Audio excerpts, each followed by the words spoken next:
कढ़ाई में मटन, प्याज, लहसुन और मसाले डालें और मज़ेदार सी कढ़ाई बना लें। बिस्मिल्लाहिर्रहमानिर्रहीम। अस्सलाम वालेकुम, welcome to my YouTube channel. आज हम बनाएंगे मटन कढ़ाई, वो भी मेरे स्टाइल में। तो आइए चलते हैं, रेसिपी को स्टार्ट करते हैं। सबसे पहले हमने यहाँ पे ले लिया 750 ग्राम मटन। आप इसकी जगह पे बीफ भी यूज़ कर सकते हैं। मैंने इसके छोटे छोटे पीसेस कर लिए जितने मुझे चाहिए थे। उसके बाद हमने इसमें शामिल कर दिए हैं 2 अदद प्याज साबुत यहाँ पे मैंने डाली है। उसके बाद यहाँ पे गए हैं लहसुन के जवे 12 अदद।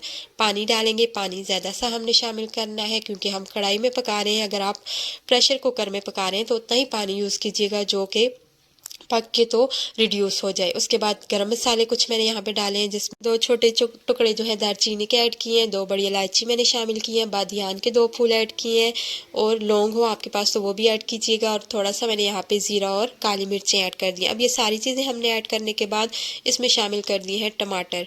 टमाटर मेरे पास छोटे साइज़ के थे तो मैंने 5 यूज़ किए। आपके पास अगर बड़े साइज़ के हो तो 3 भी काफ़ी है। तो यहाँ पे टमाटर ऐड करने के बाद हमने इसको कवर करना है, थोड़ा सा कवर हटा लेना है, फुल नहीं करना, वरना ये जब उबाल आएंगे तो ये बाहर गिरेगा। अब यहाँ पे इसको कवर करके 15 से 20 मिनट के लिए बॉयल आने के बाद छोड़ देंगे ताकि जो हमारे प्याज और टमाटर हैं वो अच्छे से पक जाए। टमाटर का जो छिलका है वो हम आसानी से रिमूव कर सकें। तो प्याज टमाटर हमने यहाँ पे अब निकाल लेने हैं। 15 से 20 मिनट आपने इनको बॉयल देना है। आपको लगे कि अब प्याज डन हो गया होगा तो, और टमाटर तो वैसे भी पक जाते हैं, लेकिन हमें फुल सॉफ्ट नहीं करने, बस इनका हमने छिलका रिमूव करना है और इनको निकाल लेना है। तो यहाँ पे ये दोनों चीज़ें जो हैं, दोनों प्याज जो हैं वो भी मैं निकाल लूँगी और टमाटर भी मैं निकाल लूँगी। मेरी आवाज़ का थोड़ा सा प्रॉब्लम है क्योंकि मेरा गला ख़राब है, तो थोड़ा सा इसको आप बर्दाश्त कीजिएगा। यहाँ पे हमने प्याज और टमाटर दोनों निकाल लिए। तो प्याज टमाटर निकालने के बाद दोबारा से इसको कवर करके अब हमने छोड़ देना है जब तक कि गोश्त हमारा अच्छे से पक नहीं जाता। गोश्त को हम यहाँ पे 80 से 90% तक गला लेंगे, फुल नहीं गलाना 100%, बस हमने इसको 80 to 90% गला लेना है। प्याज टमाटर जो मैंने निकाले थे, ठंडा होने के बाद टमाटर के छिलके मैंने उतार दिए और प्याज को भी कटिंग कर ली थी। उसके बाद इसको डालेंगे हम जग में, जूसर में, और थोड़ा सा पानी ऐड करके इसका हमने पेस्ट बना लेना है और ये बाद में हम यूज़ करेंगे। तो इसका पेस्ट हम बना के रख लेंगे। यहाँ पे मैंने इसका पेस्ट बना लिया है, इसको हमने एक बाउल में शिफ्ट कर दिया है। ये हम बाद में यूज़ करेंगे, लेकिन अभी हमने इसको साइड पे कर देना है। उसके बाद हम आते हैं, जो हमने गोश्त रखा था बॉईल होने के लिए, पकने के लिए, तो वो तकरीबन काफ़ी पानी उसमें रिड्यूस हो चुका है। यहाँ पे आप देख सकते हैं थोड़ा सा पानी रह गया है और गोश्त भी मेरा 90% तक गल चुका है। फुल नहीं गलाना, आपको दोबारा याद करवा रही हूँ क्योंकि जब हम भूनेंगे तो अगर आप फुल गोश्त पका होगा तो ये बिल्कुल छोटे पीसेस हो जाएंगे। अब यहाँ पे मैंने इसमें घी यूज़ किया है, आप ऑयल भी यूज़ कर सकते हैं। पौना कप हमने तकरीबन घी का ऐड कर दिया इसमें। अब घी ऐड करने के बाद हम इसमें यूज़ करेंगे मसाले डालूंगी मैं यहाँ पे।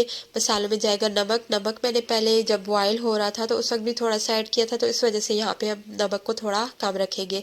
1 टेबल स्पून लाल मिर्चें यूज़ की है मैंने। हल्दी 1/2 टेबल स्पून, थोड़ी सी कश्मीरी लाल मिर्च जो है कलर के लिए वो ऐड करेंगे। धनिया कुटा हुआ मैंने यहाँ पे यूज़ किया 1 टेबल स्पून, और 1 टेबल स्पून ही लहसुन और अदरक का पेस्ट है वो भी हम यहीं पे ऐड कर देंगे। हमने लहसुन जो था वो यखनी में भी डाला था, लेकिन हम दोबारा से यहाँ पे 1 टेबल स्पून के करीब लहसुन का पेस्ट बना के वो ऐड करेंगे। इन सारी चीज़ों को, सारे मसालों को मिक्स करेंगे और इनको 3-4 मिनट तक हमने भून लेना है। और जो पानी था यखनी का वो भी इसमें आप देख सकते हैं कि बिल्कुल ख़त्म हो चुका है। अब यहाँ पे इसको 3-4 मिनट भूनने के बाद हमने यहाँ पे इसमें ऐड करने हैं वो प्याज और टमाटर का पेस्ट जो हमने बना के रखा हुआ था। ये सारा पेस्ट हम इसमें ऐड कर देंगे। टमाटर का पेस्ट ऐड करने के बाद इसको मिक्स करेंगे। और अब यहाँ पे मिक्सिंग के बाद आपने इसको भूनना है और अच्छे से भूनना है।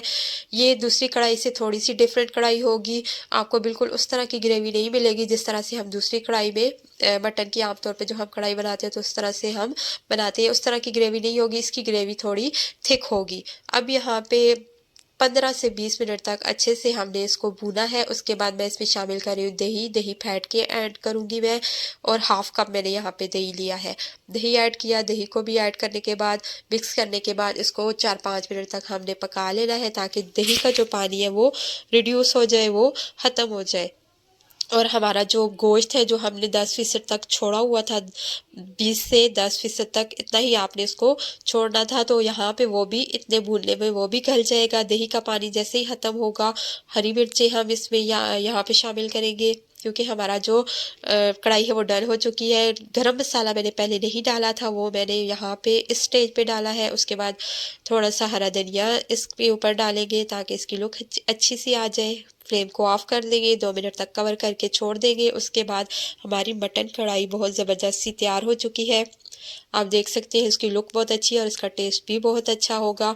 अगर आप इसको एक दफ़ा बनाएंगे तो आप बार बार इसी तरह से बनाना पसंद करेंगे। उम्मीद करती हूँ मेरी आज की ये रेसिपी आपको पसंद आई होगी। वीडियो पसंद आई हो तो लाइक और शेयर ज़रूर कर दीजिएगा, और चैनल पे न्यू है तो मेरे चैनल को भी सब्सक्राइब करके बेल का आइकन प्रेस कर दीजिएगा। मुझे दुआओं में याद रखिएगा। और मटन कढ़ाई की फाइनल जो लुक है वो आप देख सकते हैं कि कितने मज़ेदार यम्मी सी लग रही है, और खाने में भी ये उतना ही टेस्टी था। Thanks for watching. अल्लाह हाफिज़।